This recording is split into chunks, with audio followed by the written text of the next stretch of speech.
Coucou tout le monde, je suis vraiment très heureuse de vous retrouver sur ma chaîne. Ça y est, j'ai trouvé un peu de temps différent, disons, parce que du temps j'en ai, ne nous mentons pas, mais je l'avais consacré à d'autres loisirs. Mais là, je reprends le scrap avec vous et je vous propose de réaliser une carte pour Halloween. J'ai choisi d'utiliser du papier Nina Solar White, il est au format américain, ce qui explique les proportions un peu différentes de ce que l'on a l'habitude de faire avec nos papiers en A4. Je vais faire une bande avec des motifs en noir et blanc. J'ai donc laissé 3 cm en haut et 6 cm en bas et je protège tout ce que je ne veux pas tamponner avec mon encre Memento, puisque j'ai choisi de travailler avec la Memento, même si là franchement la Versafine aurait été plus détaillée, aurait fait des choses plus noires, peut-être plus jolie, mais je me connais, je fais sans arrêt des bêtises, il suffit que j'utilise la Versafine pour mettre mon doigt dans l'encre et mettre de l'encre noire là où je n'en voulais pas, donc en utilisant la Memento, je sais que ça va sécher plus vite et que j'ai moins de risques de faire des bêtises. J'ai choisi d'utiliser aujourd'hui des planches de tampon Crazy Little Craft. Tout d'abord, Jardin d'automne. Je vais utiliser toutes les citrouilles, j'en mets un petit peu partout sur le fond. Je vais faire en sorte de remplir complètement ce rectangle. Et pour combler les petits manques entre les différentes citrouilles, j'utilise les motifs de feuilles.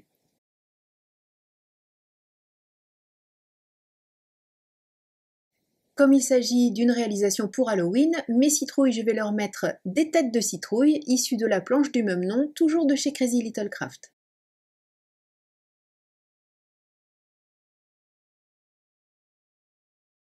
Pour pouvoir ajouter le sentiment, j'enlève les bandes de masquage. À nouveau, j'utilise l'encre Memento, sachant que là aussi, bien sûr, l'encre Versafine aurait fait un travail beaucoup plus soigné, beaucoup plus noir. Une fois de plus, j'ai eu peur de faire des bêtises, j'avoue que j'étais un petit peu pressée, sinon bien sûr j'aurais utilisé la Versafine, j'aurais pris beaucoup de précautions et j'aurais laissé sécher.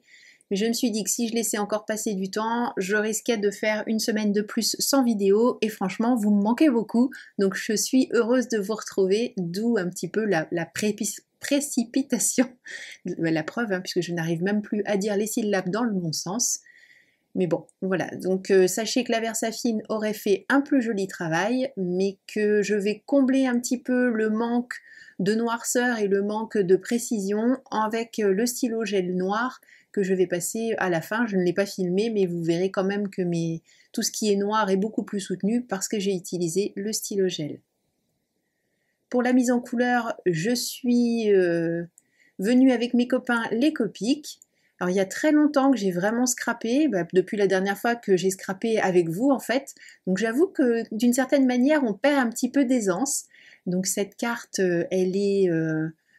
c'est une reprise de contact vraiment avec le scrap. Donc je suis heureuse de le faire avec vous, mais elle est pleine de défauts. Non pas que celle de d'habitude soit parfaite, mais là j'avoue que j'ai senti tout de suite que j'étais beaucoup moins à l'aise. D'ailleurs, la première petite vampirette, puisque c'est le nom de la planche que je vais utiliser pour cette demoiselle, je l'avais faite avec les crayons de couleur et je n'ai pas du tout réussi la mise en couleur. On l'aperçoit un petit peu à la fin parce que c'est avec elle que j'avais composé la première carte. Et finalement, j'ai refait cette vampirette mise en couleur au feutre à alcool que j'ai collée par-dessus la première qui, elle, était avec les crayons de couleur. Donc il faut que je m'y remette, que je reprenne mes habitudes, que je reprenne surtout confiance en tous les gestes et puis on va faire ça ensemble petit à petit.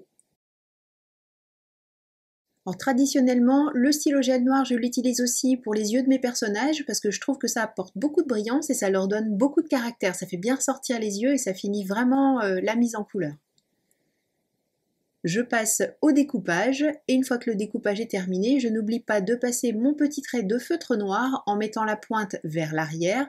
De cette manière, si je dérape, eh bien, je dérape sur l'arrière du motif et pas sur ce qu'on vient de mettre en couleur. Donc, comme je vous le disais, voilà la carte avec la vampirette au crayon de couleur que je remplace par cette vampirette feutre à alcool et on voit bien que tous les motifs noirs ont été vraiment mis en valeur avec l'utilisation du stylo gel noir. Et c'est fini pour cette première carte depuis un bon moment. Merci beaucoup d'être resté fidèle à la chaîne. J'ai suivi de loin, je l'avoue, mais je sais que vous étiez là, donc je vous en remercie du fond du cœur. Je vais essayer de reprendre des choses un peu plus régulières. Je vous promets pas de régularité précise. On verra au fur et à mesure de ce que j'aurai à vous proposer. En tout cas, merci à tous d'avoir été encore là et je suis ravie de vous retrouver. Je vous fais des gros bisous et on reprend des bonnes habitudes. Surtout, n'oubliez pas de créer et de partager autour de vous. Bye bye!